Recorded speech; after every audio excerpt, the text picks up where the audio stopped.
One of the questions I receive a lot is, when I get down payment assistance, does that mean I don't have to have anything out of pocket? And the answer to that is, it depends.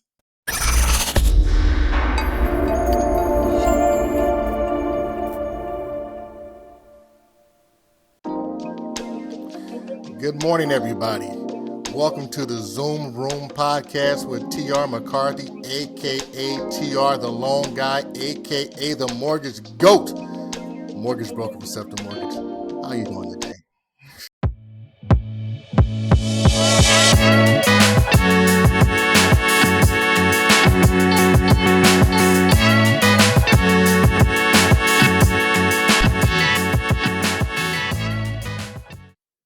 This morning, we have the pleasure of having one of the hardest working real estate agents in the business, bar none. She hangs her hat on customer service and professionalism, and she believes that every client has the right to have concierge service in the real estate transaction. Every client. I want you to put your hands together and help me welcome Miss Jaleesa Wilson to the podcast. Hello. Jaleesa? I am doing very well. Good morning. Thank you for that introduction. I am doing well. How are you? I'm doing pretty awesome. Well, you deserve that introduction. Thank You you. work hard for what you do, and you Yes. put your clients first, and that needs to be applauded. Well, thank you so much. I appreciate that. Very welcome. Let's just go ahead and jump in. Before we get into the back end stuff, we're going to ask a couple of questions about you. I want to know, where did the customer service and professionalism come from? Why do you hang your hat on those two things?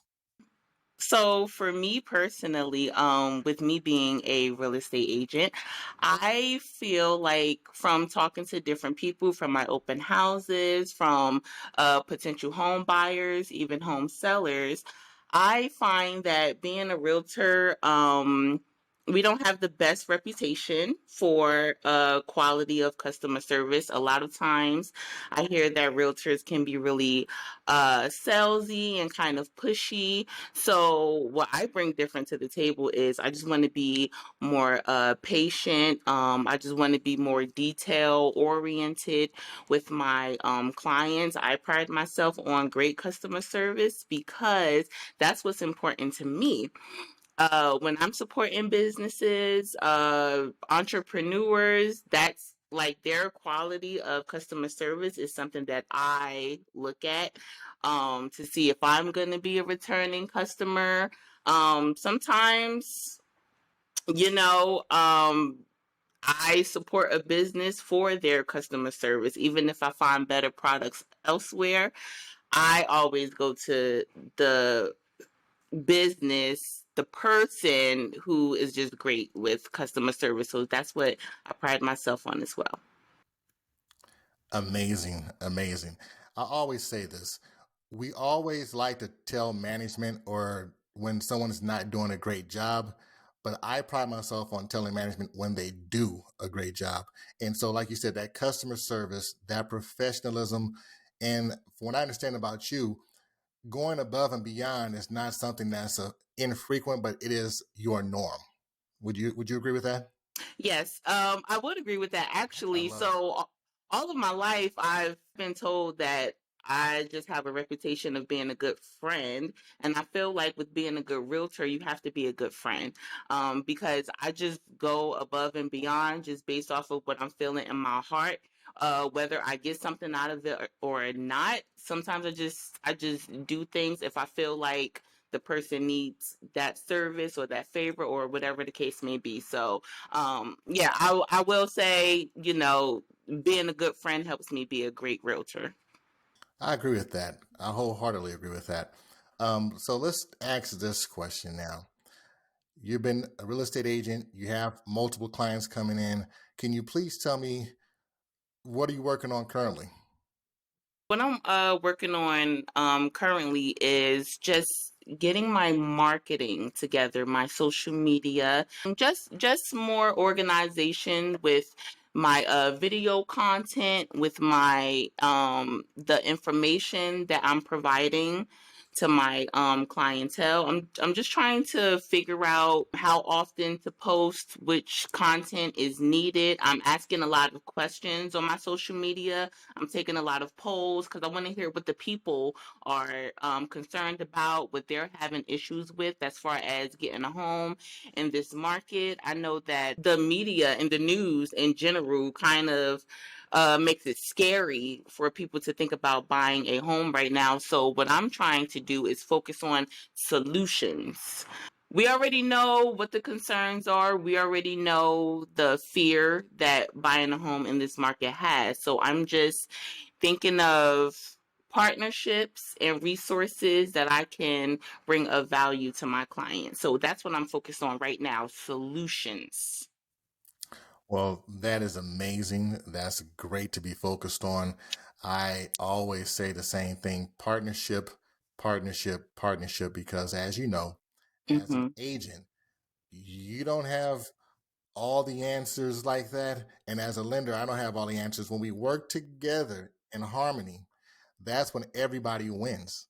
You want to have somebody you can trust, you can go to, who can make sure that the whole thing goes smoothly. I appreciate that. I love that answer you gave. Thank you so much for that. Well, you mentioned you're polling your clients and you asking questions. What are some questions that you're receiving? Okay, so so I've been in this business for about 2.5 years now, and I've had the pleasure of working with buyers, and their questions are, how can they receive assistance with down payment? So that's the question that I want to ask you, because I have people who I've educated them on the importance of having a good credit score, having a little bit of money saved up for down payment and or closing costs. So I have people who have been working on their credit. They have a stable job. They are receiving consistent income. So they check those boxes, but they don't necessarily have enough funds to contribute to a down payment for a house. So that's what I wanted to ask you. What programs are there in California? Let's discuss the program specifically for first time home buyers first. Because that seemed to be my clientele at this time. So yeah, so I just wanted to know, like, if there was any programs, any grants, like how does that work for people who need assistance with down payment?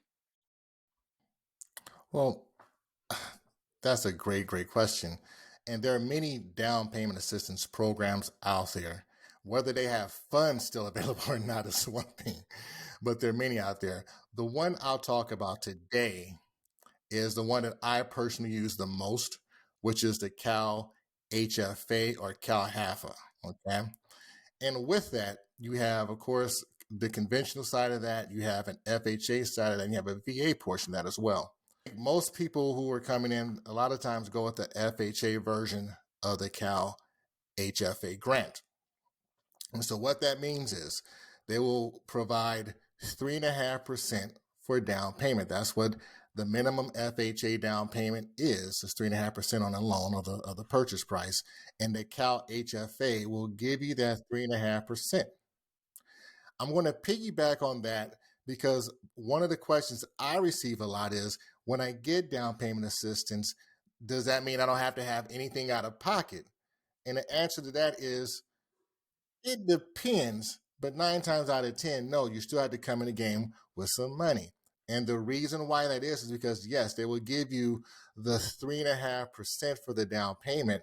However, you still have closing costs. What are closing costs? Appraisals, title and escrow, origination fees, credit. It's just all of these things that are mixed in. There are FHA CalHAFA programs that will give you that 3.5% for the down payment. You still have to pay closing costs, but they have another program that also gives you 2% or 3% of a third, which is called a zip loan. If you qualify for that, that'll help with the closing cost. Now let's just unpack that for a split second. So let me break it down. So that the 3.5%, when you do that, the down payment, you will have what's called a first mortgage. Okay, that's going to be the main mortgage. And that 3.5 is going to be a silent second that accrues 1% on the back end of the loan. You do not have to make a payment on that, but it sits on the back end of that loan and needs to be paid off if you refinance the property or if you sell the property or if you pay off that first loan. Okay. Now, the zip loan for closing cost, you get either 2 to 3%. However, I have not seen 3% as of lately because the interest rate on that will be too high. So they've been only offering 2%. But that right there is a zero interest loan that sits on the back end of the loan as well. You get 2% will help for your closing cost. Well, how much do closing costs cost? Okay. Usually somewhere between 2 to 3% of the sale price. That's what closing costs traditionally cost. Okay. So with that being said, there are down payment assistance and there are closing cost assistance that goes on with that. The difference now is if you only get the 3.5 on the Cal HFA, the last time we did this particular program, which I just closed, I think a week ago, our client was at 6.125 or 6.135, one of the two. Okay. Now, again, me telling you these rates does not mean that's the rate that you will get because every day the rates change and it also depends on your credit and FICO. Okay. Thank you for However, for clarifying that. 6.125%.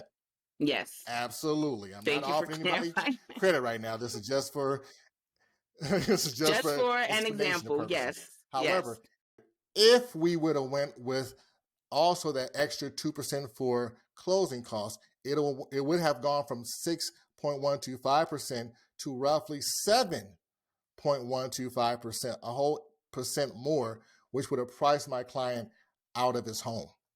Okay. The rates would have went up because you pay a little bit more for the more money that you receive in essence. Okay. Go ahead. Yes, exactly. So just to kind of sum up this example with the FHA, I just wanted to clarify what you were saying. So for somebody who does qualify for a FHA loan through the the CalHFA program can provide 3.5% of the down payment. So, which is Absolutely. so the 3.5% of the purchase price for this program would cover the full down payment cost. Is that what you're saying? Absolutely. It would cover the full down payment cost and your client will only have to pay for the closing cost.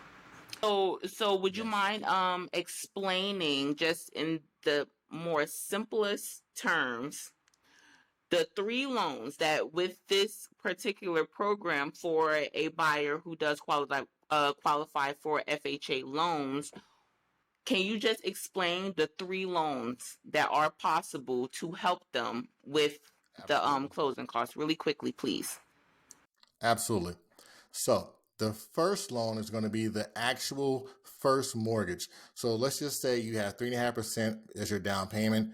You take that out. The remaining loan, that major loan, is your first mortgage. Okay.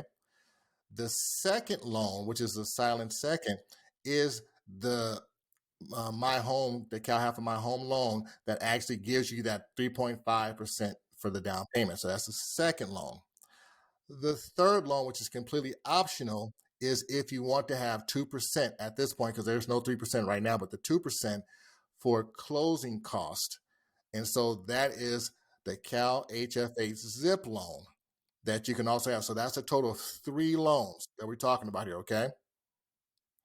Now, again, the second loan sits on the back and it accrues 1% interest. Okay. You don't have to make a payment on that, but it accrues that interest on the back end.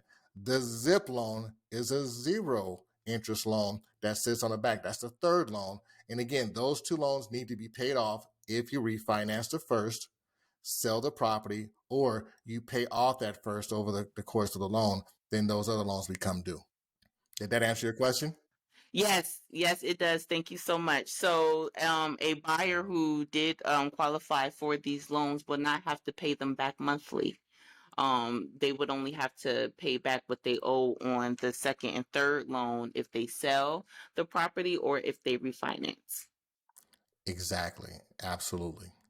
If you don't mind me just saying this, on the conventional side, it's just slightly different than the FHA side because on that one, you have two versions. You have the regular CalHFA My Home program, which gives you 3% for a down payment assistance. Conventional side, the affordable side is 3% down you can use. You can still do that 2% zip loan. And so those would be that. So you get the 3% for the second, and you can optionally, if you qualify for it and you can afford it, get that third for the zip loan that gives you two for closing costs as well. But everybody's going to ask about this one because on the conventional side, we have the Cal HFA Dream for All home loan, which gives you 20%, a whopping 20% down to help you with your down payment. Why would we do this? Why would they do that? Because it's an equity share program. The 20% on the conventional side removes mortgage insurance. So you're no longer paying that monthly mortgage insurance on that particular property. If you sell the property, whatever equity has accrued in the property, whatever equity that you have accrued, you're going to share that with Cal HFA. So if you borrow 20%, you will share 20% of the equity. So let's just say over the course of 10 years, you made $100,000 and you sell the property. You will then share $20,000 of that with Cal HFA, and you will take the $80,000 and you go on and be happy about it. The reason why that is because they're not charging you interest on that 20% that they loaned you. Okay. So this is a great program for people like, hey, this is going to give me equity in the property. It's going to keep me from paying mortgage insurance, and I'm not paying any interest on that back second loan. However, when I do sell my property, I got to split whatever I take out. If it's 10%, you share 10% of the equity when you sell. If it's 20%, you share 20% of the equity when you sell the property. Does that make sense? I heard that they ran out of money in like a week. So are we getting more funding Exactly. That for was my that next statement. program? Okay, okay. I'm listening. That's my next statement. My next statement is right now it is actually closed. It's still on their website. It's still there, but it was such a popular program that literally it opened on April 1st. And by April 7th, they ran out of money. By April 10th, they It's had to really shut it down for a fast. minute. Everybody applied for it. Have they given information whether it's done completely? They have not, and I don't believe it's done completely. I believe that they just had such an influx of people. They did run out of money. They got to go through all of these files to make sure everybody qualifies. I personally believe, again, this is not gospel truth, but this is just my personal opinion based off of the experience I've had using CalHalf in the past. Is going to open back up again, at some time. Maybe it's a couple of months from now. It could be 6 months from now, but I believe it will open back up again once they get through this onslaught of things and they understand how to work the process all the way through. Okay. Yeah, we'll just have to be on we'll just have to be on standby for any updates about the California Dream for All program. People ask me like, "Oh, how much money do I need to have saved up?" So, are you good in math? That's all I do is math. Okay, because obviously, right. So I'm not that great at math. Look like we're having technical difficulties at this time. We're going to wait for Jaleesa to come back on so we can answer her questions, okay? Well, awesome, Jaleesa. I truly appreciate you coming on the show today. I appreciate your wisdom and your understanding of the real estate transaction in and of itself. But I want you to have an absolute wonderful day. I'm going to talk to you offline right now, so don't go anywhere. Don't hang up or anything like that. But we're going to go from here, okay? At this time, I want to thank Miss Jaleesa Wilson for coming on the show. She really is an extraordinary realtor. She believes in customer service and professionalism. If you are in the market for a great agent, give her a call at the information below. And you out there in the interwebs land, thank you for tuning in as well. TR, the loan guy. signing out and wishing you to have a happy, happy rest of your day. Bye.